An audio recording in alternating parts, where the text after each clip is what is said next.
Live from Fargo and serving you on TV, online, and on the go. This is Valley News Live at 5:30. Grand Forks is joining the nationwide trend to take the danger out of Craigslist and other online transactions. Good evening and thanks for joining us. Grand Forks has created a safe trade zone. Valley News Team's Neil Carlson shows us how you can now stay safe while conducting online transactions. Imagine lining up a deal on Craigslist or some other online site to buy a used car with cash. You live in Fargo and the seller says they live in rural Grand Forks County. You both agree to meet at the Thompson exit here on I-29 just south of Grand Forks. Unfortunately, since the entire transaction was arranged online, you don't really know when you get here if that nearby farmer with a used car is going to show up, or maybe it's a guy from New Jersey with a gun who's simply going to take your cash. The Grand Forks Police Department has now implemented a simple idea to keep everyone safe. It's a safe trade zone located in their parking lot. Basically, how does this work? Well, what we have here is we have some new signs that we place in our parking lot for people to come here. They can meet two different parties. They can exchange items that they have listed on websites like different buy and sell centers. Not only is the space located next to the police department, both parties know they're under 24-hour video surveillance. We don't have officers standing by all the time, but this should be a relatively, hopefully a relatively safe place where people can come in and make their purchase and exchange. Because both parties know they're also on video surveillance when this is happening. That is correct, yep. Of course, there are always some folks who don't pay attention to parking signs or painted parking lines, but that's another story. In Grand Forks, Neil Carlson, Valley News Live. Fargo police also have a safe trade zone. You can find it at 1230 25th Street South. It was 6 months ago today. Fargo lost one of its finest. Officer Jason Moser was shot and killed in the line of duty. In remembrance, local photographer Mitch Hyman captured this photo. Take a look. It shows Rachel Moser and her kids holding onto her husband's flag, badge, and patch from his uniform. And today, kids in the community decided to do something special on the 6-month anniversary of a very dark day in the history of law enforcement in our community. With what is usually a summer idea, today it isn't about making money, but rather to say thank you. This lemonade and popcorn stand is aimed at raising money for the people who help keep us safe. We've heard the stories of how animals can sense emotions from humans and make people happy. A local government agency is the first in the state of North Dakota to turn to the man's best friend to help them with cases.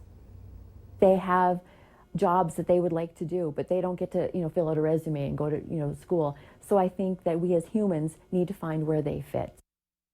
Hear more on how one dog is helping the Cass County State's Attorney's Office tonight on Valley News Live at 6.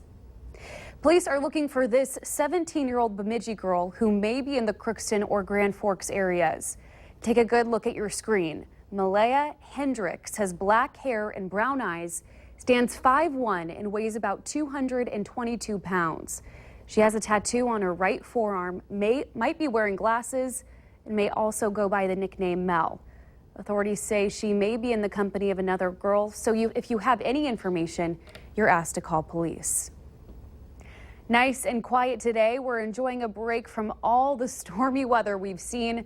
Let's check right on tonight's forecast with Justin Fanfarilli over in the Weather Center. Justin? And thank you, Christine, and good early evening, everybody. Yeah, the weather that we got today with the dry conditions and sunshine in some areas, a big change compared to what we've seen in the last 2 days. Here is a look at the precipitation that we've gotten across the area in the last 48 hours, highlighting the areas that got over 2 inches of rain. You can see that Fargo got just over a half inch, just under an inch in the Grand Forks area, but taking a look at places like Pelican Rapids, Lisbon, out toward New Rockford, between 2.5 and 3 inches of rain, and into Dickey County, including the Ellendale area, and out toward Elliott, picking up over 6 inches of rain from this model here. Nothing like that today. Most of the storm staying north of the Canadian border, some sprinkles just to the south of the Bismarck area. Other than that, cloudy skies becoming mostly sunny. The clearing trend will continue as we go through the evening hours as temperatures fall back into the lower 70s,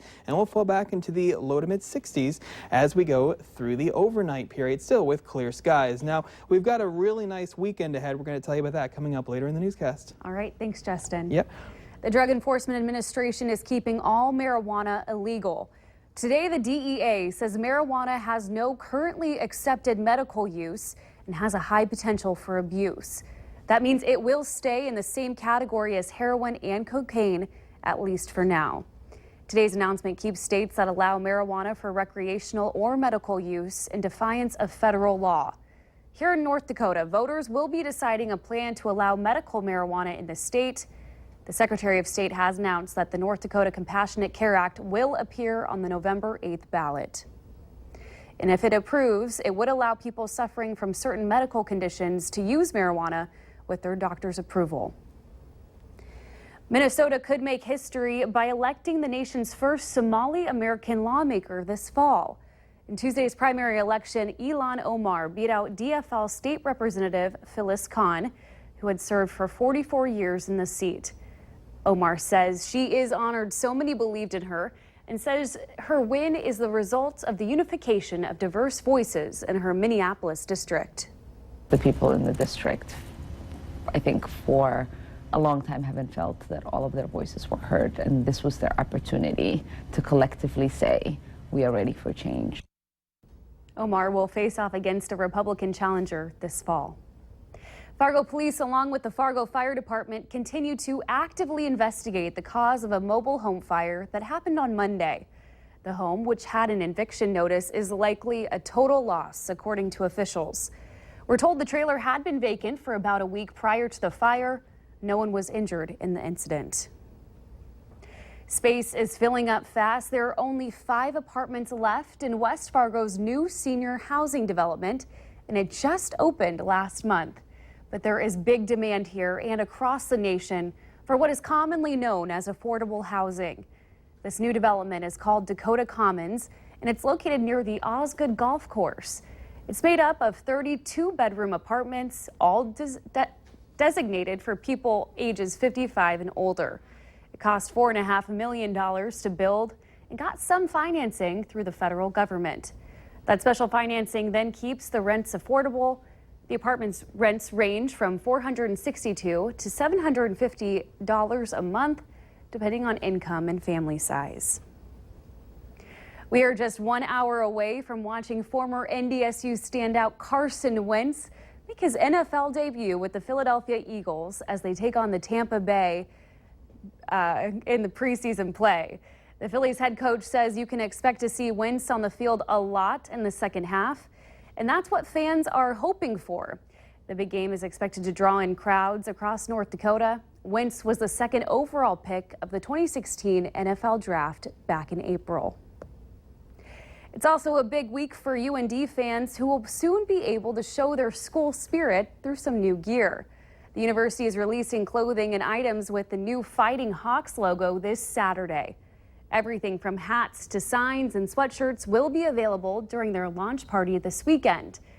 University officials say the new identity is not only a good thing for fans, but for their student athletes as well. To have an identity, that's what you want to play for. So this has been a huge deal for the athletes to have something now that they can rally around in terms of a name, but also now in terms of a logo. Doors will open at the University Bookstore at 9 a.m. on Saturday. The first 500 people will receive a hockey puck with the new logo on it.